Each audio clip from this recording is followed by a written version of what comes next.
సురువు చేద్దాం. ముందుగాల మహాపత్రికను పట్టుకొని వచ్చిన. ఇగో బాపు ఎటు నీకు పారవు నిమ్మలంగా ఉందా?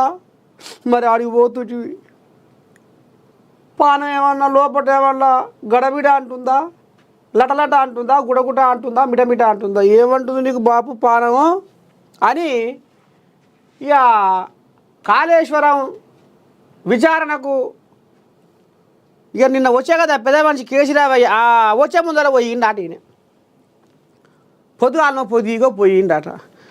ఇక మరి ఏముంటేకి ఏమైందో ఎట్టెట్టయిందో ఒకరి సాగు ఒకరికి వచ్చినట్టే ఉంది కథ. ఇక బాత్రూమ్లో పోయిండట. ఎర్రవల్లి ఫామ్ హౌస్ బాత్రూమ్లో పోయిండట. ఎవరైనా జనగామ ఎమ్మెల్యే పల్లా రాజేశ్వర్ రెడ్డి పుసుకున్న కాలు జారిందట. ఇగో ఇలా పట్టుకుందట. ఇక పట్టుకుందేది మొత్తం బొక్కే ఇరిగిందట. ఇక చూడు కథ ఏసోంటల్లా ఈ కథ జరుగుతుందో ఈ కాళేశ్వరం కథ. కానీ ఎక్కడా ముంగడ పడతలేదు. ఈ వ్యవహారం అడుగు అడుగున గండాలే. నిండార్లా శనిదేవుడు నెత్తి మీద కూర్చున్నాడు అనేది మనకు కనబడుతుందిలా. ఇప్పాడైపోను ఏదో జర మొహం చూపించి మందలిచ్చి ఆయంత పోకపోతే ఏమనుకుంటాడో ఏం కథో, మళ్ళీ రేపు పొద్దుగాల ముఖం మార్చుకుంటాడో ఏం కథో అని ఇక ఈ జనగామ ఎమ్మెల్యే పల్లా రాజేశ్వర్ రెడ్డి ఇక మరి పెదవంశికి పోయి జర్రంతా ధైర్యం ఇస్తేందుకు జర్ర అండదండగా ఉంటందుకు పోతే ఆఖరికి వస్తున్న కాల ఈయనే నడువిరుగా పడ్డాడు, బొక్క ఇరిగింది. ఇప్పుడు దవాఖాన వండుకోండు మంచం మీద. ఇక దేరి పాలు దేరి బెడ్ దేరి తింటా తాగుతా నాకు శాతం అయితే లేదు, నా పని అయింది. ఇక ఇది కథ. ఇప్పుడు ఒకరి సాగు ఒకరికి వచ్చినట్టు అయింది కథ. ఇప్పుడు అన్యాలంగా పల్లా రాజేశ్వర రెడ్డి ఇప్పుడు దవాఖాన పాలయ్యాడు.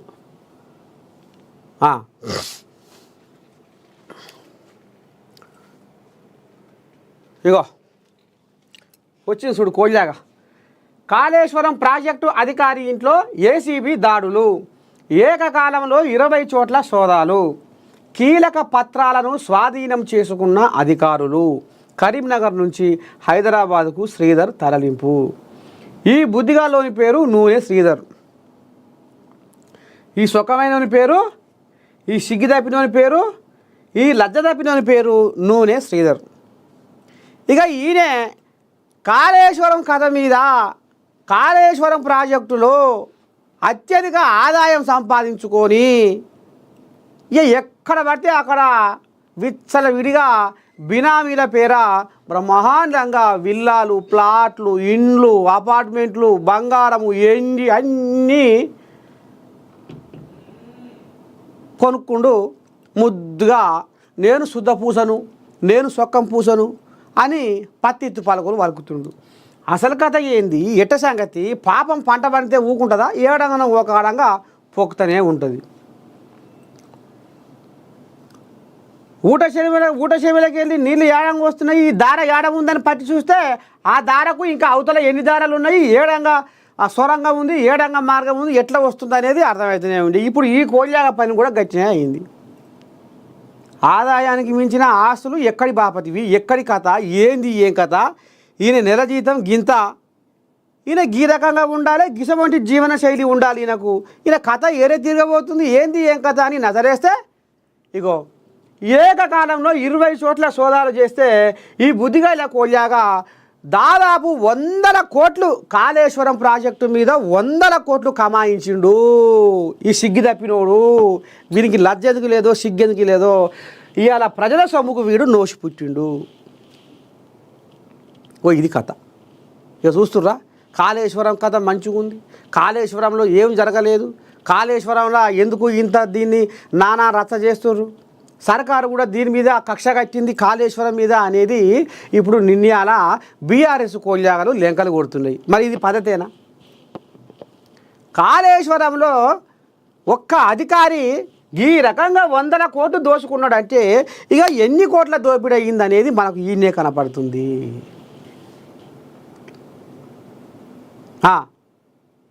గిసవంటి లజ్జ తప్పిన వ్యవహారం చేసి, గిసవంటి సిగ్గి తప్పిన వ్యవహారం చేసి వీడు రేపు పొద్దుగాల ముఖం ఎవరు చూపిస్తాడు? నూనె శ్రీధర్ గాడు బజార్లో ముఖం ఎత్తుకొని తిరుగుతాడా వీడు? ఇంకో గిసవంటి కథ నడుస్తుందిలా. న్యాయానికి ఉరివేసి ధర్మానికి ఉచ్చుపెట్టి ఈ రకంగా తమ స్వార్థం కోసము ప్రజల సొమ్మును లూటీ చేసి ప్రజల సొమ్ముకు నోసిపుట్టి ప్రజల రక్తాన్ని పీల్చుతూ ప్రజల చెమట వసవసాని రెక్కలు ముక్కలు చేసుకొని మరి పన్నుల రూపంలో కడుతున్న ఈ పైకమంతా ఇగో గిసవంటి దగులుబాజిగాళ్ళు నోరు చాపి ఇట కూసుర్రు మోరలు కాబట్టి ఎంతకాలం చెప్పాలనో మొన్న కూడా చెప్పుకున్నాం మనం మన మార్నింగ్ న్యూస్లో. ఒరే అవినీతి విధవల్లారా, నువ్వు ఎంత మెరిసినా నీది ఉట్టితోలే, నువ్వు ఎంత మురిసినా నువ్వు మట్టిపాలే. ఈ కవిత మీ నర్సయ్య తాతదే, నాదే. నువ్వెంత మెరిసినా నీది ఉట్టితోలే, నువ్వెంత మురిసినా నీవు మట్టిపాలే. ఈ అవినీతి పాడుబడ కదరా, నీ ముఖము నేలకేసే కదరా, నువ్వు బతికినా సచ్చిన సమానమేరా, నువ్వు బతికినా సచ్చిన సమానమేరా అని మొన్ననే చెప్పుకున్నాం. అయినా ఈ సిగ్గి తప్పినోడు ఎప్పటి సందో ఇది చేస్తున్న వ్యవహారం. తస్మాత్ జాగ్రత్త నేను హెచ్చరిస్తుంది, మళ్ళీ ఒకసారి గుర్తు చేస్తుంది. మీరు అవినీతి చేసి పాపం సొమ్ము మూట కట్టుకుంటే మాత్రం న్యాయంగా తినుర్రి, న్యాయంగా 10 రూపాయలు తినుర్రి. కానీ పాపం ఉచ్చతార్థంగా అతరగారంగా పాపం సొమ్ము మూట కట్టుకుంటే మాత్రం మీరు బతికినా సచ్చిన కింద సమానమే, మీరు బతికినా సచ్చిన కింద సమానమే అనేది నేను మళ్ళొకసారి ఎవరైతే అది మింగుదాం ఇది దోసుకుందాం అనేటోళ్లకు నేను హెచ్చరిస్తుంది, నేను మళ్ళొకసారి గుర్తు చేస్తుంది. ఖబర్దార్, తస్మాత్ జాగ్రత్త. ఇక ఈ సిగ్గిదాపి నేను వదిలిపెడతాను, ఇక అయిపోయింది నా పని. కేబినెట్ విస్తరణపై స్పందించిన రాజగోపాల్ రెడ్డి, పదవి లేకున్నా ప్రజల కోసమే, నూతన మంత్రులకు శుభాకాంక్షలు. ఇక మరి అనక తప్పదు, మీది మాటకు అనక తప్పదు. నాకు బుగ్గకారు కావాలి, నాకు బుగ్గకారు కావాలి. బుగ్గకారు మీద జిమ్మ పెట్టిన రాజగోపాల్ రెడ్డికి ఇక్కడ సామాజిక వర్గం అడ్డం వచ్చింది. ఊరేకో అంతా అగ్రవర్ణాలకేనా, అన్ని శాఖలు అగ్రవర్ణాలకేనా, అన్ని పదవులు అగ్రకులాలకేనా? మేము మట్ల కలిసిపోవాలన్నా, మేము గంగన కలిసిపోవాలన్నా, మా బుడబుడ కుల సామాజిక వర్గాలు మీ కంటికి కానొస్తలేవా? అనగారిన వర్గాలను మీరు ఆదుకుంటేందుకు మీ మనసు ఒప్తలేదా అనేది ఇక ఏడంగా వచ్చి బదనం మీద పడుతుందో అని సర్కారు రేవంతమయ్య బాగానే ఆలోచన చేసిండు. ఇక ఇట్ట కాదు అట కాదు అని పోయి ఢిల్లీలో మకాం పెట్టి ఇక మరి ఎట్ట చేద్దాం, ఏంది ఏం కథ. ఇప్పుడు ఈ 6 మంత్రి పదవులు ఉన్నాయి, ఈ మంత్రి పదవులు ఎవరికి ఇవ్వాలి, ఎవరెవరికి పంచాయతీ పెట్టాలి, ఇప్పుడు నేను ఎవరికి కంటు కావాలి అనేది ఇక ఆయన కాగితం ముంగడ పెడితే ఇక వాళ్ళు కిందికో మీదికో ఇద్దరు తిట్టుకున్న నలుగురు మెచ్చేటట్టుగా వాళ్ళు నిన్న మొన్న ఇక మంత్రి పదవులు ఖరారు చేసిర్రు. ఇక అందులో ఈ కోళ్ళాగలు అయ్యే గడ్డం వివేకు మైనింగు కార్మిక శాఖ, అడ్లూరి లక్ష్మణ్కేమో సంక్షేమ శాఖ, ఇక ఈ వాకిటి శ్రీహరి కోళ్ళకేమో క్రీడలు యువజన పశు సంవర్ధక శాఖ. ఇక ఇది కదా ఇప్పుడు ఈ కోళ్ళ కాడు పోయేది ఉంది పోతా ఇక ఏం చేస్తా, ఇక నా రాతే గింత ఉంది, ఇక లాభం లేదు. నేను ఎంత అరిచినా మొత్తుకున్నా మళ్ళీ ఏదో క్రమశిక్షణ సంఘం మళ్ళీ నోటీసులు అది ఇది లొటపీసు మాసిపోతాయి. ఎందుకు ఇది? చూద్దాం, పడగల బాధలు పడదాం. పార్టీ కోసము ఇక కన్నా కష్టం చేస్తా, జనాలల్లా ఉంటా. ఇక ఇప్పటిదాకా అన్న మస్తుగా అన్న, పదవి కావాలన్నా, బుగ్గకారు కావాలన్నా, నాకు జిమ్మ గుంజుతుందన్నా, మా ఇంట్లో చెయ్యి గడిగినాడే ప్రమాణం చేసుకొని పోయినావు, మా ఇంట్లో బోధిని నువ్వు మాట ఇచ్చిపోయినావు. కానీ ఇవాళ ఎట్లా ఏంది ఏం కథ, నేను కన్నబాధలు పడి భువనగిరి ఎంపీని గెలిపించిన అనేది నిలబడ అన్నాడు. కానీ ఇక ఇప్పటికైతే ఇక అది లాభం లేదు, ఇక ఇది వస్తట్లేదు మనం ఇది అది అని మళ్ళీ పుసుకున్న నోరు జారితే మళ్ళీ ఏం కథ అనుకున్నట్టు పెద్ద మనిషి ఇక నాకు పదవి లేకున్నా ప్రజల కోసమే ఉంటా, ప్రజల కోసమే సేవ చేస్తా, ప్రజలలోనే ఉంటా అన్నట్టుగా ఇక కోమటిరెడ్డి చిన్న ఆయన రాజగోపాల్ రెడ్డి ఇక ఈ రకంగా ఆంబాయం అయితే ఎల్లబోసుకుంటూ మొత్తానికి క్యాబినెట్ విస్తరణపై ఇక ముగ్గురు మంత్రులకు నేను స్వాగతం పలుకుతున్నా, శుభాకాంక్షలు చెప్తున్నా అని సోషల్ మీడియాలో రాసుకొని వచ్చిండు. కానీ లోపల మాత్రం పెద్ద మనిషికి లటలట ఉంటుంది.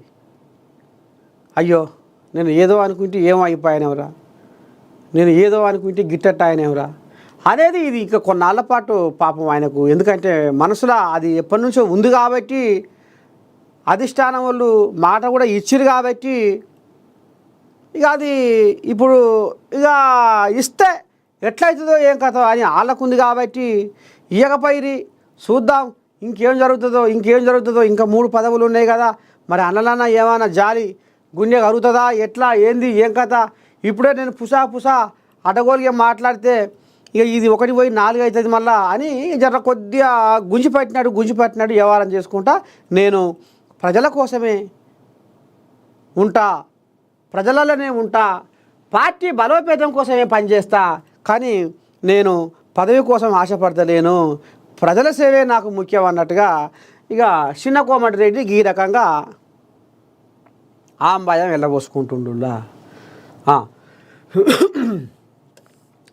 రాష్ట్రానికి కేసీఆర్ కుటుంబమే ప్రధాన శత్రువు, నేను ఉన్నంత వరకు కాంగ్రెస్లోకి వారికి no entry, CM Revanth Reddy. ఏందో ఇది చూద్దాం.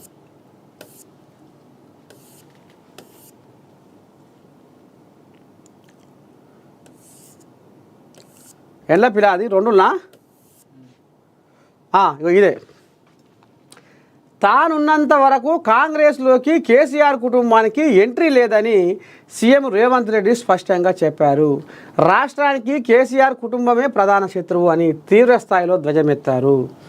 రాష్ట్రంలో జరిగిన మంత్రివర్గ విస్తరణపై ఢిల్లీలో ఎలాంటి చర్చ జరగలేదని స్పష్టం చేశారు.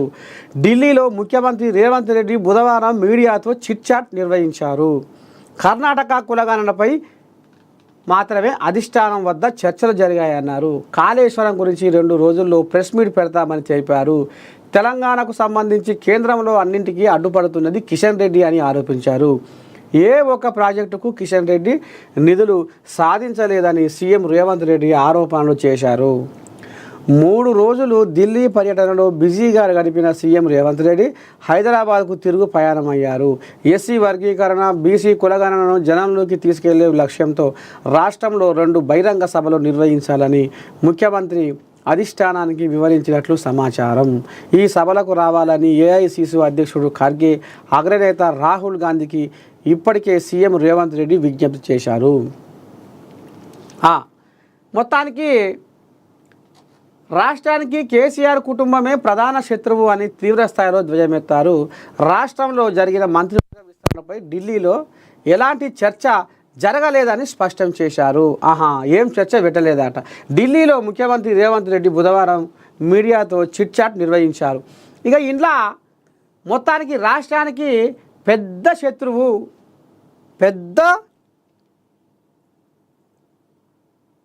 ఇక అంటారు చూడు, రాష్ట్రానికి ఇక అతిపెద్ద శత్రువు మాత్రము, ప్రధాన శత్రువు మాత్రము కేసీరావు కుటుంబమే.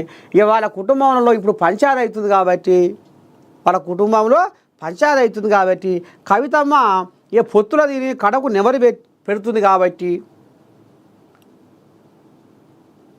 ఏదో మీది మాటకే అయ్యా అన్నట్టుగా మాట్లాడుతుంది కాబట్టి రేపు మరి ఇంకేమన్నా అలా కచ్చపెచ్చ వ్యవహారమై పుసుకుల మా పార్టీలకు ఏమన్నా వస్తా అంటే మాత్రము రానియను అని అప్పుడే ఈ పెద్ద మనిషి కుండబద్దలు కూర్చాడు. ఇక ఇది కథ. ఇదా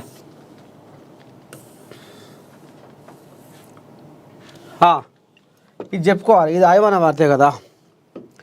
కాళేశ్వరం నిర్మాణం అంతా ఇంజనీర్లదే, పీసీ ఘోష్ కమిషన్ ఎదుట మాజీ సీఎం కేసీఆర్. డాక్యుమెంట్లతో బీఆర్కే భవన్ వద్దకు గులాబీ బాస్. 50 నిమిషాలు ఫేస్ టు ఫేస్ విచారించిన కమిషన్. కాళేశ్వరం ఎత్తిపోతల పథకానికి మంత్రివర్గ ఆమోదంతో పాటు 18 క్వశ్చన్స్, కమిషన్కు పలు డాక్యుమెంట్లు అందజేసిన కేసీఆర్. ఇక ఇప్పుడు పెద్ద మనిషి ఇప్పుడు కుర్చీల పడ్డ ఎలుకోలు అయ్యింది అనేది 100% నిజం. కుర్చీల పడ్డ ఎలుకోలు అయ్యింది అనేది 100% నిజం.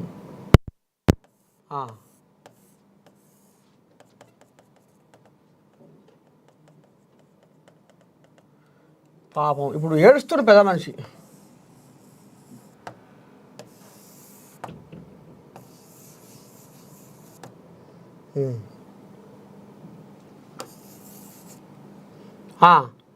ఇక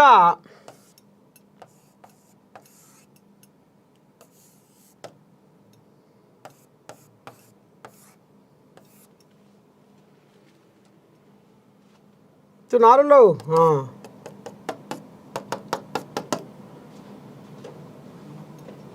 కన్ను గీడొచ్చింది.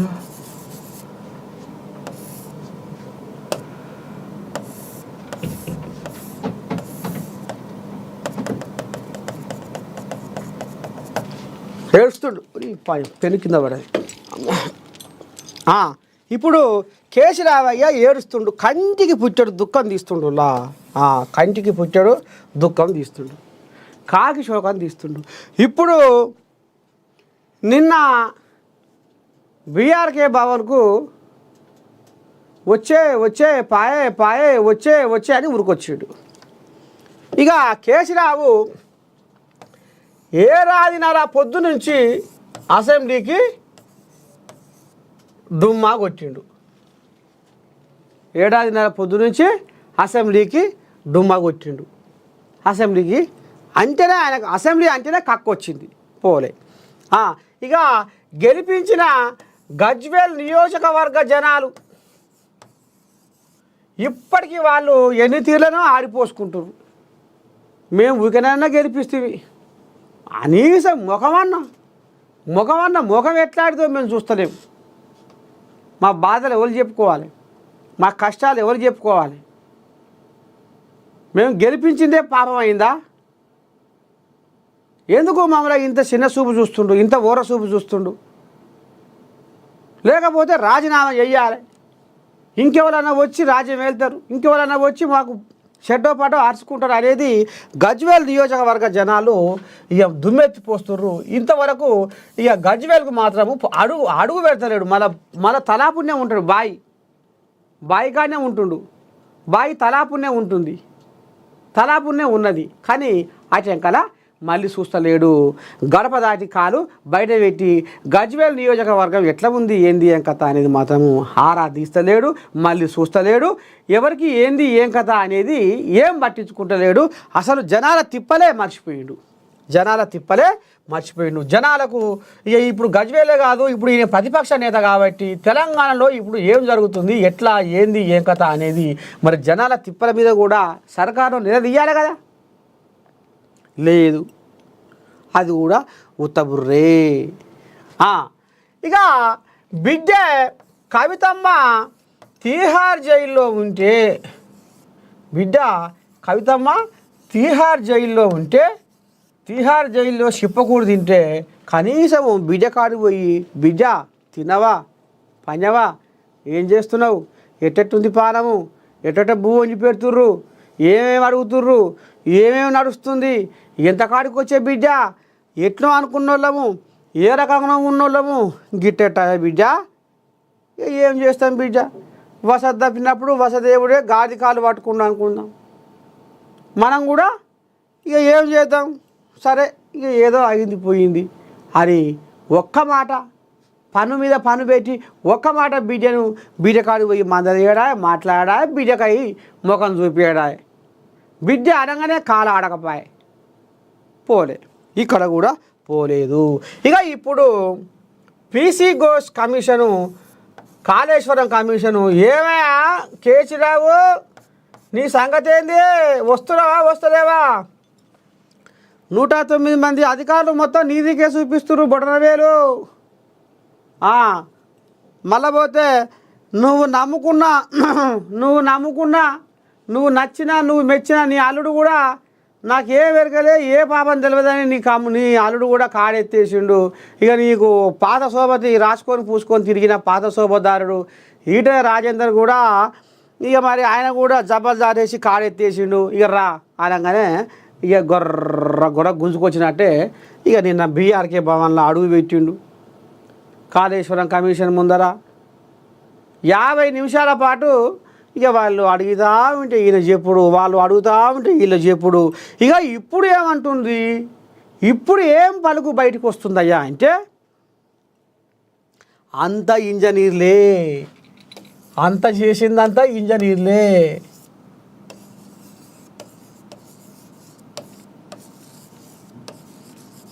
అంతా చేసింది మొత్తం ఇంజనీర్లే, నాకు ఏ పాపం తెలియదు ఏ పుణ్యం తెలియదు నాకు సంబంధమే లేదు అని ఇగో ఇప్పుడు మాట్లాడుతుంది.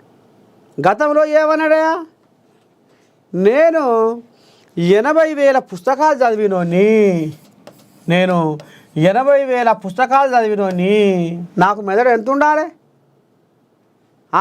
ఈ కాళేశ్వరం ప్రాజెక్టు చేయబట్టి ఆలోచించి ఇది ఎట్ట కట్టాలి, ఇది ఏడ కట్టాలి, తుమ్ముడు ఏటి కాడ కట్టేదాన్ని గిటెందుకు గుంజుకు రావాలి, గుంజుకొస్తే మనకేం ఫాయిదా, ఇది ఏం చెయ్యాలి ఎట్ట చెయ్యాలి అని ఇక 80,000 పుస్తకాలు చదివిన కేసీరావయ్య మెదడు ఇంత ఉంటే ఇక ఇది ఈ కాళేశ్వరం ప్రాజెక్టు గురించి ఆలోచన చేసి ఆఖరికి వస్తాల గింత అయిందట. ఆయనే చెప్పిండు, నా మెదడు మొత్తం కరిగించి, నా మెదడు మొత్తం తోసి పోకుండా కరిగించి నేను కాళేశ్వరం ప్రాజెక్టు కట్టినా, నేనే ఇంజనీర్ని, నేనే డిజైనర్ను, అంతా నేనే అని అప్పుడు బొబ్బలు పెట్టిండు. ఎప్పుడు ఈయన చేతుల పగ్గాలు ఉన్నప్పుడు, ఈయన పెత్తానంలో ఉన్నప్పుడు అప్పుడు బొబ్బలు పెట్టిండు. ఏం ఇది ఇంజనీర్ని నేనే, డిజైనర్ను నేనే, కాళేశ్వరం రీడిజైనర్ను నేనే, ఏందనుకుంటారు నేను 80,000 పుస్తకాలు చదివినోని, ఇంతలా ఉన్న కిలో ఉన్న మెదడుని నేను పావు కిలో చేసుకున్నా, ఆలోచన చేసి కరిగించి నేను ఆలోచన చేస్తూ ఉంటే నా మెదడు మొత్తం కరిగిపోయింది. అగో గా రకంగా నేను కాళేశ్వరం ప్రాజెక్టు కడితే అది కూడా కరిగిపోయే కాడికి వచ్చింది కథ. ఇక ఇప్పుడు ఏమంటుండే అయ్యా అంటే అంతా ఇంజనీర్లు చేసిర్రు. మరి గతంలో ఏమన్నావా మాట, అది తాటిమట్ట, నాలుక తాటిమట్ట, అది నాలుగు ఇటు అటు ఏ రకంగా ఎట్లా మరలబడుతుంది, ఎట్లా మళ్ళేస్తావు, అసలు ఏంది. గతంలో ఏమో అన్నీ అంత నేనే అంటివి, ఇప్పుడు ఏమో అంత ఇంజనీర్లదే, నాకేమెరక అంత ఇంజనీర్లదే అని మళ్ళీ ఇప్పుడు కాడెత్తేస్తుంది. ఏమన్నా అందం ఉందా? నిన్నమన్న హరీష్ రావు పోయినప్పుడు అదే మాట అన్నాడు, ఈటెల రాజయ్య పోయినప్పుడు అదే మాట అన్నాడు. అంటే ఇక మరి ఇప్పుడు మీరు చెప్పుర్రు, ఇక కాళేశ్వరం కమిషను నోటీసులు ఇస్తుంది అన్నప్పుడు ఈటెల రాజయ్య హరీష్ రావు షామీర్పేట కాడ కలుసుకున్నారు అని సోషల్ మీడియా కోడై కూసింది. ఇప్పుడు నిజం కాదా? అంటే పార్టీలు రెండైనా పలుకు మాత్రము ఒక్కటే, పార్టీలు రెండైనా పలుకు మాత్రము ఒక్కటే. మనం ఆనాడు రాసుకొని పూసుకొని తిరిగినాం కాబట్టి పుసుక్కున నువ్వొక మాట నేనొక మాట అంటే మన పరువు, మన పచార, మన పలుకుబడి గంగల కలిసినట్టే. అందుకనే ఈ పంచాయతీ పాడైపోను, ఈ పంచాయతీ పక్కకు పెడదాము. ఈటెల రాజేందరు హరీష్ రావు ఎక్కడున్నారు ఇక రాది అని ఇక షామీర్పేట ఫామ్ హౌస్లో తమాష బదులుకొని ఇంత శాయసుక్క తాక్కుంటా ఎట్లెట్ట చేద్దాం, ఏం చేద్దాం, మీ మామకు కూడా చెప్పు, మనం ముగ్గురు సొత్తి ఒకటి ఉండాలి, మనం ఏది మాట్లాడినా ఒకటే మాట్లాడాలి, మనం ఏదైనా ఇంజనీర్ల మీదకే నూకాలే, నిర్మాణ సంస్థల మీదకే నూకాలే. మన మీద మాత్రం తప్పుంచుకోవద్దు. మనము వాళ్ళు అడిగిన దానికల్లా మనము ఒకటే ఇది అది అని నోరు వారేసుకోకుండా జర్రా గుంజి పట్టి అదిం పట్టి మన నోరు అద్దులో పెట్టుకొని మనం ఒకటే సమాధానం చెప్పాలి. ఏందది? అంతా ఇంజనీర్లదే. ఇగో ఈ రకంగా కథ బదులుకొని గిట్ట నడుస్తుంది. ఇక ఇళ్ళనే ఒక ప్రాజెక్ట్ అధికారి, కాళేశ్వరం ప్రాజెక్టు ఎగ్జిక్యూటివ్ ఇంజనీరే 100 కోట్లకు పడగలెత్తిండు. ఇవాళ వాని ఇంట్లో కోట్ల రూపాయలే నాట. వానికి ఇవాళ ఎక్కడ చూసినా బిల్డింగులే. 20 చోట్ల ఏకకాలంలో 20 చోట్ల ఏసీబీ వాళ్ళు రైడ్స్ చేస్తే వారికి 100 కోట్లు, మొత్తము 100 కోట్ల ఆస్తులు ఆ చిట్టా మొత్తం బయటకు వస్తుంది. ఒక ఎగ్జిక్యూటివ్ ఇంజనీర్కే మరి ఈ రకంగా గింత పెద్ద మొత్తంలో వీడు ఆదాయం మరి ఇక గిట్ట పక్కకు ఊరకేసి గింత సంపాదించుకుంటా అంటే ఇక మరి ఇంట్లో ఎంత కథ తెలిసింది అనేది మాత్రము ఇక రేపు తేడా తెల్లంగా ఉన్నది. ఇక మరి చూద్దాం ఏమవుతుంది, ఏంది ఏం కథ. మరి ఈ 3 కోళ్ళగా అయితే మంచిగా బదులుకున్నాయి. కేసీరావు, హరీష్ రావు, ఈటెల పార్టీలు రెండైనా పలుకు మాత్రం ఒకటే అన్నట్టుగా, నువ్వు అండ్ల ఉన్నా నేను ఇంట్లో ఉన్నా ఎవరైనా ఒకే మాట ఒకే బాట ఒకే పాట అన్నట్టుగా బదులుకొని ముంగడికి వేసిరు. కానీ పాపం పంట పండినప్పుడు అది ఏడగనం ఒక ఆడంగా పొక్కుతుంది, ఊకోదు. పాపం పంట తప్పకుండా వంతుంది. పంట వండినప్పుడు అది ఏమవుతుంది అనేది ఇక ఇప్పుడు మనం బొల్లి కూతలు కూస్తే లాభం లేదు. ఆయన అట్లా అంటాడు, ఈయన ఇట్లా అంటాడు. ఏ పాపం తెలియదు. కడిగిన ఆనిముత్యంలాగా బయటకు వస్తాడు అని అంటారు. కానీ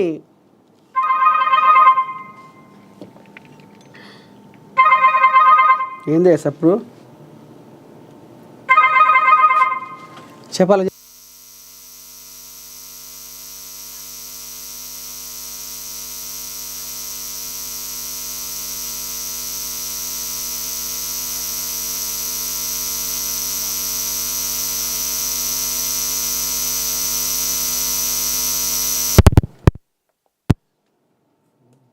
ఎవరిది?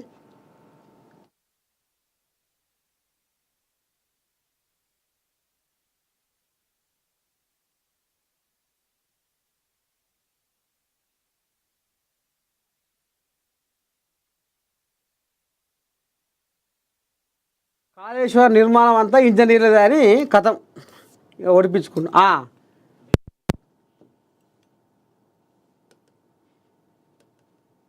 ఇగో తెలియక తప్పు చేశా, గుర్తుపట్టిరా అయ్యమని. ఓ పిల్లగా కెమెరా మంచిగా పెట్టు. గుర్తుపట్టిన ఆరులో ఈమె పాటలు పాడతా. ఆమె తెలియక తప్పు చేశా. ఒకసారి వాళ్ళకి చెప్పు, డిస్టర్బెన్స్ వస్తుంది. నాది కాదు. ఇగో పాటలు పాడే సింగరు మంగ్లీ, పాటలు పాడతామే మంగ్లీ. తెలియక తప్పు చేశా, లిక్కరు సౌండ్ సిస్టమ్కు పర్మిషన్ తీసుకోవాలని తెలియదు, లోకల్ లిక్కర్ తప్ప ఇతర మత్తు పదార్థాలు లేవు. సింగర్ మంగ్లీ. నేను తప్పు చేసినాక తప్పు చేసినా అని ఒప్పుకుంటారా? చెప్పుకుంటారా? ఎవరు చెప్పుకోరు. ఇక ఈమె ఏదో తెలియక తప్పు చేసినా అని చెప్పుకొస్తుంది. నువ్వు చిన్న పిల్లవు, ఏ పాపం తెలియదు, ఏ అన్యం పుణ్యం తెలియదు. ఇప్పుడే 10-12 ఏళ్ళకు వస్తుంది అంతే. ఈమెకాట తెలియదాట. పోనీ ఈమెమన్నా ఊళ్ళో ఉండి ఊరు దాటని సంసారం చేస్తుందా? అరే మంగ్లీకి ఎవరిక పాపము, ఆమెకు ఊరు దాటితే ఆమెకు తంగేలు తెలివయి ఊళ్ళోనే ఉంటుంది. రెక్కలు ముక్కలు చేసుకొని పత్తేర పోతుంది, నాటయ్య పోతుంది, పనికి పోతుంది, ఊళ్ళోనే ఉంటుంది. ఆమెకు ఏమెరక అభం శుభం తెలియదు పాపము అనేటట్టుకుందా? ఊరేకో నువ్వు ఎక్కనో అనంతపురం జిల్లా రాయలసీమలో పుడితివి, అక్కడ ఇంతో అంతో అదో ఇదో అని పాటలు పాడుకుంటూ చిన్న తెలంగాణలో అడుగు పెడితివి. ఇక అట్లా ఇక ఆయనో ఈయనో ఆఖరికి వస్తారు కల్లా ఎవరెవరో వాళ్ళతోనో వీళ్ళతోనో కలిస్తేవి. మేము మర్చిపోతున్నాం ఆయన వినగా ఆ పిల్లగాని పేరు ఏం పేరు ఉండే దామోదర్ రెడ్డి జర ఈయనకు మంచి దగ్గర ఉంటాడు, జర ఆయనతోనే ఈమె బాగుపడదు అనేది కూడా కొంత గుసగుస. సరే బాగుపడాలి, పెద్ద కావాలి, పేరు తెచ్చుకోవాలి, అయ్యమ్మ పేరు నిలబెట్టాలి, మంచి పని చెయ్యాలి. నువ్వు ఎదుగుతుంటే ఇంకా జనాల ఆశీర్వాదం నీకు ఉంటుంది. నువ్వు ఒక సింగర్గా నువ్వు ఇక మరి అనేక పాటలు పాడినావు, ఇటు జానపద గేయాలు పాడినావు, అటు సినిమాలలో పాడినావు, ఇటు దేవుళ్ళ పాటలు పాడినావు, అన్నీ పాడినావు, మంచిగానే ఉంది. నువ్వు అట్టిలో ఎదుగు. కానీ నీకు గీ దొంగ బుద్ధి ఏంది? పుట్టినరోజు అని చేవెళ్ళ మన ఈర్లపల్లి రిసార్ట్స్ కాడ ఇక ఈమె అందులో ఒక 50-60 మందిని విలువనంపుకొని అందులో సినిమా వాళ్ళను వీళ్ళను గుమ్మా చెక్కాయని పిలిపించుకొని ఈమె బయట దేశంలోకి వెళ్ళి కూడా మందు తెచ్చిందట. బయట దేశంలోకి వెళ్ళి కూడా మందు, ఇక ఇంట్లో కొన్ని కోళ్ళాగలు డ్రగ్స్ కూడా తీసుకున్నాయట. ఈ పాపం పని చేయొచ్చునా? ఇది మంచిదేనా? నువ్వు పాటలు పాడే మంగ్లీగా మంచి పేరు తెచ్చుకోవాలి అనేది కూడా సమాజం కోరుకుంటుంది, జనాల ఆశీర్వాదం కూడా నీకు ఉంటుంది. కానీ నువ్వు గీ దొంగ బుద్ధి వేసి నువ్వు రిసార్ట్లో పెట్టి నువ్వు వాళ్ళను వీళ్ళను తుజగాలం తీసుకుపోయి నువ్వు ఆడ డ్రగ్స్ కథ ఏంది, నీ అనుమతి లేని మందు కథ ఏంది, విదేశీ మందు కథ ఏంది? మరి ఇంకటి సంగతి నేను ఇట్లా పార్టీ చేసుకుంటున్నా, నా పుట్టినరోజు కొన్నంత పండగలాగా చేసుకుందాం అనుకుంటున్నా అని కనీసం నువ్వు ఎక్సైజ్ శాఖ వాళ్ళ అనుమతి తీసుకున్నావా? పోలీసు వాళ్ళ అనుమతి తీసుకున్నావా? అద్దమ్మ రాత్రి దాకా డీజే కొట్టుకుంటా తాగుడు పీగుడు తందనాలాడు చేసుకుంటా ఉంటే ఎస్ఓటి పోలీసులు కన్ను పెట్టి వీడియోలు తీస్తుంటే వీడియోలు తీయకు, వీడియో స్టాప్ చేయని మాట్లాడుతుంది. నేను చేసేది బుద్ధిగల పని, నేను సొక్కమైన పని చేస్తున్నా, నేను ఆయమన్న పని చేస్తున్నా, నువ్వు వీడియో తీయకంటే ఆయన ఏమండు? అవునమ్మా నా డ్యూటీ నేను చేస్తున్నా, ఇది నా డ్యూటీకి నువ్వు అడ్డు రావద్దు అని ముఖం మీద కొట్టినట్టుగా అనేసరికి ఇక అమ్మ ముఖం అంతా ఇచ్చుకపోయి బచ్చల పండుగ అన్నట్టు అయింది. ఆఖరికి వస్తున్న కల్లా ఏమైంది ఇప్పుడు నీ పని? సింగరు మంగిలి పాటలు పాడుతుంది మంచిది అంటే ఆఖరికి వస్తున్న కల్లా మంగిలి ఇవాళ నీ చేతులారా నువ్వు నీ పరువును గంగల కలుపుకున్నావు. ఎప్పుడైనా మనిషి మూలాలు మర్చిపోవద్దు. మనం ఏడికెళ్ళి వచ్చినాము, మనం ఏ రకంగా కష్టపడ్డాము, మనకు ఎవరెవరు సాయాలు చేసిర్రు, మన మూలసాలం ఏంది, మనం గతంలో ఏం చేసినాము, ఇప్పుడు మనకు పేరు వచ్చింది డబ్బులు వచ్చినాయి కదా అని గిసవంటి వేషాలు వేస్తే అప్పుడు నువ్వు ఏడిపోతావు, మళ్ళా గాడికి పోతావు, మళ్ళా ఆలకాన్యం ఉంటావు. ఇది జర అందరూ గుర్తుపెట్టుకోవాలి. ఎప్పుడైనా మనిషికి పొగరు అహంకారము కళ్ళు నెత్తికెక్కినాయి అనుకో, ఇక కథం. ఇక ఇప్పుడు ఈమెకు గా రకంగానే కళ్ళు నెత్తికెక్కి ఇటు ఏపీలో నాకు జగన్ బలం ఉంది, ఇక ఇక్కడ నాకు కేసీరావు బలం ఉంది, ఇక్కడ కవితమ్మ అనుచరుడు కూడా ఎవరో ఆయన రాజీవ్ సాగర్ ఎవరో ఆ కొంచెం కూడా పట్టుబడ్డదట ఇలా. ఇక స్వయాన ఈమె దోస్తు దామోదరు ఆయన డ్రగ్స్ తీసుకున్నట్టుగా నిర్ధారణ అయ్యిందట. అయితే ఇక జగన్ ఆడ ఈమెకు ఈ సుఖంగల్లాకు ఎస్వీబీసీ ఛానల్లో అడ్వైజర్గా ఈమెకు పదవి ఇస్తే కనీసం ఒక్కరోజు కూడా ఆటంకాలు పోయి మళ్ళీ చూడలే, మందలేయలే. అది ఎట్లా ఉందో కూడా తెలియదు. కానీ లక్షలు మాత్రం జీతాలు మాత్రం తీసుకుంది. ఇక ఇక్కడ ఎందుకంటే ఇక మరి జగన్మోహన్ రెడ్డి మీద పాటలు పాడిందిగా ఈమె, వరుస పెట్టి పాటలు పాడింది. అయ్యో శైలే ఇక నీ కష్టం నాకెందుకు, నీ రుణం తీర్చుకుంటా అని ఇక ఈ రకంగా ఈమెని ఎస్వీబీసీ ఛానల్కు ఇక ఈమెని సుఖంగా ఆమెని అడ్వైజర్గా పెట్టిండట. ఇక ఈ సుఖంగా ఆమె ఈ రకంగా మూలాలు మర్చిపోయి ఇక నా కాడ డబ్బు ఉంది, సంపద ఉంది, ఐశ్వర్యం ఉంది, ఆ పేరు ఉంది అని ఇక ఈ దొంగ వేషాలు వేస్తే, ఈ సుఖంగా వేషాలు వేస్తే ఆఖరికి వస్తారు కల్లా ఎస్ఓటి పోలీసు వాళ్ళ కంచబడి ఉన్న పరువు ప్రతిష్ట మాత్రం గంగల కలుపుకుంది. ఈమెతో పాటు ఇంకో నలుగురు అక్కడ నిర్వాహకుల మీద కూడా మొత్తానికి ఒక 10-12 మంది మీద కేసు అయితే అయ్యిందట. ఇక మరి గిసవంటి రామసక్కని తల్లి ఈ అచంగాల పనిచేసి ఇక ఇచ్చుకపోతాడుగా చేసుకుంది కథ. అందుకే మనిషి ఎప్పుడు నా కాడ డబ్బు ఉంది, ధనం ఉంది, నా కాడ పేరుందని ఎప్పుడు కూడా అహంకారంగా పోవద్దు. మనిషి ఎప్పుడైతే అహంకారం వచ్చి కళ్ళు నెత్తికెక్కుతాయో మళ్ళీ నిన్ను అది ఏడ దింపాలనో ఆన్నే దింపుతుంది, ఎక్కడ దొక్కాలనో అక్కనే తొక్కుతుంది. ఇప్పుడు నువ్వు చేసుకున్న వ్యవహారం కూడా గదే. ఏమన్నంటే తెలియక తప్పు చేశా, నువ్వు 4 గోడల మధ్య ఉండలేవు, నువ్వు ఊళ్ళో ఉండి సంసారం చేస్తలేవు, నువ్వు తెలంగాణే కాదు బయటి రాష్ట్రాలకు పోయి బయటి దేశాలకు పోయి నువ్వు పాటలు పాడొస్తున్నావు. నీకెందుకు తెలియదు నాగరికత, నీకెందుకు లేదు తెలివి, నువ్వేమైనా బుడపిల్లవా? నాకు తెలియక చేసే తప్పు అంటందుకు ఎట్లా నీకు అన్నేరికే, నీకు అంతేరికే, నీకు నువ్వు సమాజంలో తిరుగుతున్నావు, నువ్వు ఒక ఊరి పొలిమేర చుట్టూ బతుకుతలేవు, ఒక ఊరి పొలిమేర లోపల బతుకుతలేవు. నువ్వు ఇవాళ ఈ తెలంగాణ కాదు బయటి రాష్ట్రాలే కాదు బయటి దేశాలలో కూడా పాటలు పాడిన దానివి నీకు తెలియదు అంటే ఎవరు నమ్ముతాడు? తప్పించుకునే వేషాలకా? ఇది కథ. ఈమె భాగవతం ఈ రకంగా చేసి ఈర్లపల్లి రిసార్ట్లో మూత భోగించి చుట్టుపక్కల వాళ్ళకు ఇక ఇక్కడిక్కడ పెడితే ఇబ్బంది అయ్యేమో అవుతుంది అని అన్నట్టుగా ఇక పోయి అక్కడ దూరంలో చేవేళ్ళ కాడ ఈర్లపల్లి రిసార్ట్లో పెట్టి కథగా అమ్మించి మూత మోగిస్తే ఇక అందులో ఉన్నది ఉంచుకుంది మొత్తం బయటపడ్డది. ఇక ఇప్పుడు అసలు ఏమైందిరా అంటే కథం దుసుకో అన్నది కథం. ఈమె పేరంతా ఇప్పుడు గంగల కలిసిపోయింది. ఏమైనా అందసందం ఉందా?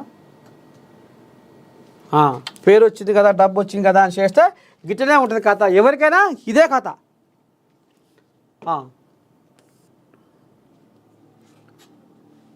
విచారణల పేరిట రాక్షసానందం. సీఎం రేవంత్ రెడ్డిని వదిలిపెట్టం, కాంగ్రెస్ పార్టీని బొందబెట్టేదాకా వెంటాడుతాం. ప్రభుత్వం ఏం చేసినా కేసీఆర్ వెంట్రుక కూడా పీకలేరు. ప్రభుత్వంపై నోరు పారేసుకున్న మాజీ మంత్రి కేటీఆర్. ఇగో ప్రభుత్వం ఏం చేసినా కేసీఆర్ వెంట్రుక కూడా పీకలేరు. ఇగో గిదే ఈ బల్పు మాటలే, ఈ పొగరు మాటలే ఇప్పుడు ఈ కల్వకుంట్ల కుటుంబాన్ని మొత్తము ఇప్పుడు పాతాళం పట్టించింది. ఏం బీకలేరు, ఏం చెయ్యలేరు, సౌటలు సన్నాసులు దద్దమ్మలు ఎంత నేర్పిందంతా వీళ్ళు అయ్యనే. మళ్ళీ ఇప్పుడు ఈయన కూడా వెంట్రుక కూడా పీకలేరు అంటే ఇక మరి పీకిరిగా జనాలు వీకిరా పీకలేదా? జనాలు వీకితే ఇప్పుడు మీరు ఏడబుర్రు కుర్తల పడ్డ ఏరుకోలే తనలాడుతుర్రు. మీ అయ్యే బాయికాడ నువ్వు ఇక ఫార్ములా ఈ రేసింగ్ కేసు వ్యవహారంలో నోటీసు పంపితే బాబు ఎట్ట ఉంది ఏంది ఏం కథ అని నీకు లోపల లడలడవాడి బయట దేశం పరారైతివి, ఒకరోజు ముందే పరారైతివి. ఏం బీకలేరు అనే మగోనివి మరి ఎందుకో ఉండలేదు ఆయల్లా.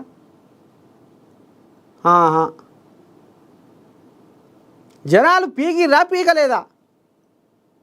ఆయన మాట ఆయన కొంగుల్నే వేద్దాం. ఇక్కడ ఇవాళ కాంగ్రెస్ వాళ్ళు, బీజేపీ వాళ్ళు, ఆ పార్టీ వాళ్ళు, ఈ పార్టీ వాళ్ళు, ఎర్రజెండోళ్ళు, బీఎస్పీ వాళ్ళు, ఇది అది కాదు ముచ్చట. ఇక్కడ ఏం జరుగుతుంది, ఏం జరిగింది, ఎవడు ఎసంటోడు, ఎవడు ఏం మాట్లాడుతుర్రు అనేది జనాలు నిఘా పెట్టి కళ్ళప్పగిచ్చి చూస్తారు, వింటారు. ఎవరి మాటలల్లా సత్యం ఉంది, ఎవరి మాటలల్లా నిజం ఉంది, ఎవడు అబద్ధాల కోరు, ఎవడు దగా కోరు అనేది జనాలకు ఎరికే కాబట్టి జనాలే పీకిర్రు. మీ అయ్యని జనాలే పక్కకు నూకిర్రు, మీ అయ్యని జనాలే ఫామ్ హౌస్లో వండబెట్టిర్రు. ఇది కథ.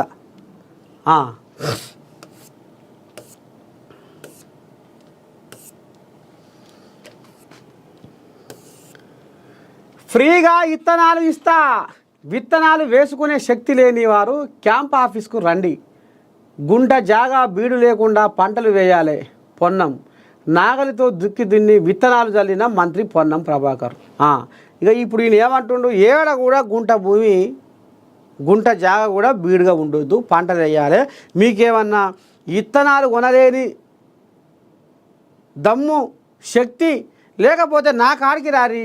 ఏడికి రమ్మంటుండు, క్యాంప్ ఆఫీస్కి రమ్మంటుండు. పోనీ కదా చేద్దాం. ఏడికి రమ్మంటుండు, క్యాంప్ ఆఫీస్కి రమ్మంటుండా.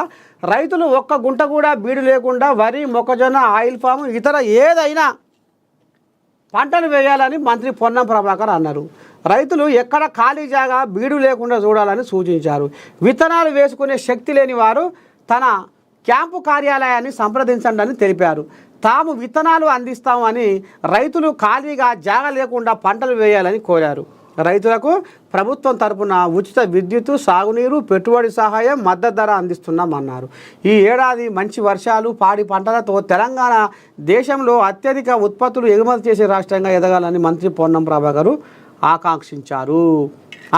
అయితే చూద్దాం. ఇక మరి అంటుండగా విత్తనాలు వేసుకొని శక్తి లేని వారు నా క్యాంప్ ఆఫీస్కు రండి అంటుర్రు. ఇక మరి ఇక్కడ అక్కడ వాళ్ళ మనిషిని ఆమె ఫోన్ చేద్దాం, ఏమంటుంది మరి ఎటు సంగతి ఏంది ఏం కథ. నిన్న ఆమె కూడా పోయినట్టుంది వాడికి. ఎందుకంటే నిన్న ఏరువాక పున్నమి కదా, ఇక పున్నమి నాడు పండుగ చేయాలి అనేది పోయిరు. చూద్దాం మరి ఏడికి రావాలి, మరి విత్తనాలు ఉన్నాయా. ఎందుకంటే ఇప్పుడు చాలా మంది విత్తనాలు కలవరిస్తారు. మీడియా లేదా తెలియని గ్రూప్స్ నుండి పెట్టుబడి చిట్కాలు తీసుకోకండి. అవి సైబర్ నేరాలు, మీ సేవింగ్స్ ఖాళీ చేసే పన్నాగాలు కావచ్చు. ఇలాంటి సంఘటనలు వెంటనే నేషనల్ సైబర్ హెల్ప్ లైన్ 1930 కి రిపోర్ట్ చేయండి. ప్రజా ప్రయోజనార్థం ప్రభుత్వ బడులు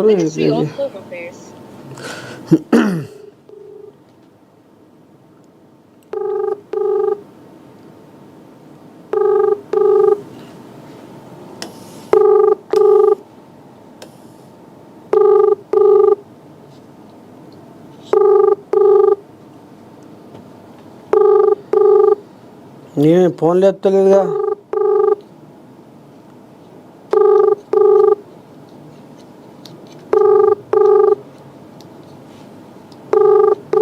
ఏమి ఏడ ఉందో మరి. పొన్నం ప్రభాకర్ సార్ వ్యవసాయం చేస్తుండా లేకపోతే ఎవరిదన్నా పండుగల పాల్గొన్నాడా, ఎట సంగతి ఏంది ఏం కథ అరుచుకొని మరి క్యాంప్ ఆఫీస్కు రమ్మంటుండు. మరి ఆడ విత్తనాలు వ్యాపారున్నాయి, ఎంతమంది రైతులు. ఎందుకంటే మరి నేను తిరిగేదే ఊర్లో పోయితే పలాంకాడ విత్తనాలు ఉన్నాయి, పోర్రో అని తోలుతా. అందుకనే కొద్దిగా ఒకసారి అడ్రస్ మరి పక్క ఏపాటు ఉన్నాయి, ఎంతమందికి మరి సైజ్ చేస్తారు, ఏంది ఏం కథ అని అరుచుకుందామని అడుగుదామైతే. ఎందుకంటే మహిళ అక్కడ ఏంది సిద్దిపేట జిల్లా మహిళా అధ్యక్షురాలు ఏమంటుందో ఏంది ఏం కథ ఒక ముచ్చట అరుచుకుందామంటే ఈ ఫోనే లేపుతలేదుగా. మంచిగా విత్తనాలు వేస్తుండు, దునుకో కూడా బాగానే దున్నాడు నిన్న. ఒక పాట ఒకటి పాడితే ముద్దుకుండు. మా ఊరు మందార మాల కిలకిల రాగాల జోల, చల్లనైన ఈ చిరుగాలులు మా పల్లె తల్లికి ఆభరణాలు, ఉయ్యాలలుగే చెట్ల కొమ్మలు మా నేల తల్లికి తోరణాలు, కొండ కోనల్లోన పొడిచేటి తొలిపోద్దు ఈదలోన తృప్తికి లేదా ఎద్దు, మా ఊరు మందార మాల కిలకిల రాగాల జోల అని ఇక అరక కట్టి పొన్నం ప్రభాకర్ సారు దునుకుడ పోతుంటే ఈ పాట వాడుకుంటే ఆహా బువ్వ లేకున్నా ఏం లేదు. మధ్యాహ్నం పగటి బువ్వ లేకున్నా అంత ఆనందంగా మనసు కడుపు నిండిపోతుంది అనుకో రాదురి. అగో గసవంటి ఎవరే ముంగట వేసుకుంటూ పెద్ద మనిషి పొన్నం ప్రభాకరు. కానీ ఈ విత్తనాల కథ ఏందో బయటికి రావాలి. మరి విత్తనాలు క్యాంప్ ఆఫీసు అంటే మరి ఇది క్యాంప్ ఆఫీస్ అంటే మరి పట్నంనా లేకపోతే ఇక్కడ కరీంనగర్లోనా ఆయన ఉండే కాడ హుస్నాబాద్నా అసలు ఎక్కడ అర్థమైతే లేదు. క్యాంప్ ఆఫీస్ అన్నాడు కానీ మరి ఈ క్యాంప్ ఆఫీసు నియోజకవర్గం క్యాంప్ ఆఫీసా లేకపోతే ఇక్కడ పట్టణంలో ఉన్న క్యాంప్ ఆఫీసా మరి పెద్ద మనిషిది ఏమో అర్థమైతే లేదు. చూద్దాం, ఆయన లైన్లోకి వస్తే అరుచుకుందాం.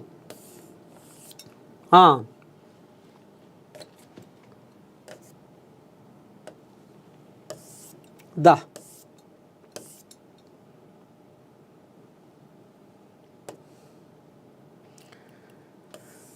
ఇదేంది ఇది మళ్ళీ ఇదే వచ్చింది ఏంది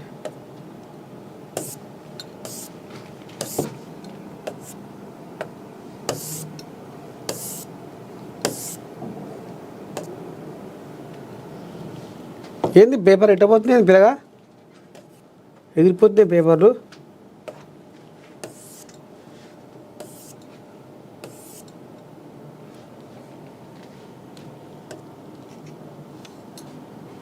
ఎగిరిపోతుంది ఏంది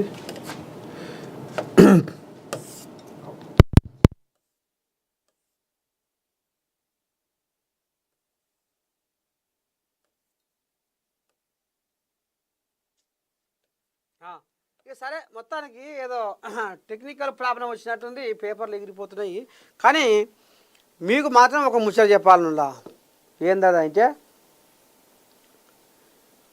గోపి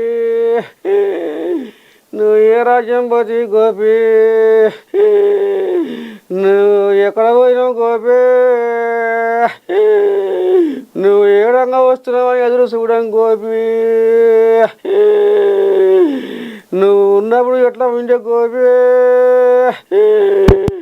మనం ఉన్నప్పుడు ఏ రకంగా ఉండే గోపి నువ్వు ఆనాడు ఇట్లా చేసి గోపి ఈనాడు గిట్టట అయ్య గోపి సరే ఇదంతా పాపం ఇంటి మనిషి దూరం అయితే అందరూ కాకి శోకం పెట్టి ఈ రకంగా ఏడుస్తారు ఇక ఇప్పుడు ఈ ముచ్చట ఎవరి కోసం అంటే జూబ్లీ హిల్స్ ఎమ్మెల్యే నిన్న చచ్చిపోయిన మాగంటి గోపీనాథ్ మాగంటి గోపీనాథ్ దినాలు కూడా వెళ్ళలేదు మాగంటి గోపీనాథ్ దినాలు కూడా వెళ్ళలేదు అప్పుడే 20 మంది ఇప్పుడు తయారుగా ఉన్నారు ఉప ఎన్నిక కోసం అబ్బా ఇల్లుగాలు ఒకడు ఏడిస్తే ఏదో ఇంకా దేనికో ఎవడో ఏడ్చినట్టుగా అరే రే రే రే రామచంద్ర ఇగో ఈ రకంగా తయారయ్యారు మరి ఏమన్నా అందం సందం ఉందా అందులో ఇలా ముచ్చట అయ్యో మా షర్ట్ అంతా మనిషి కూలిపాయ చచ్చిపాయ ఏం చేయదు ఎట చేయదు కనీసం అనేది వాళ్ళ కడుపులలో ఆంబాయం కూడా వెళ్ళిపో ముందుకే అప్పుడే 20 మంది జూబ్లీ హిల్స్ నియోజకవర్గానికి 20 మంది అప్పుడే దస్తిగుడ్డలేసి కూర్చున్నారు నేనున్నా అని ఇక చూడుర్రి ఇక నిన్న మొన్న అదే కథ ఫోన్లు వస్తున్నాయి అప్పుడే మా నర్సయ్య తాతకు ఏమై ఓ తాత అని అంటే చూడు మాగంటి గోపీనాథ్ దినాలు వెళ్ళక ముందే అప్పుడే ఉప ఎన్నికకు సై కొడుతుర్రు అంటే ఇక చూడుర్రి రాజకీయము ఎంత ఉర్రుతలు ఊకుంటా ముందు కుర్రలో పెడుతుందో ఇగో గిటువంటి కథలు గిటువంటి వ్యవహారం గిట్లా నడుస్తుంది చూద్దాం మరి ఇక రేపు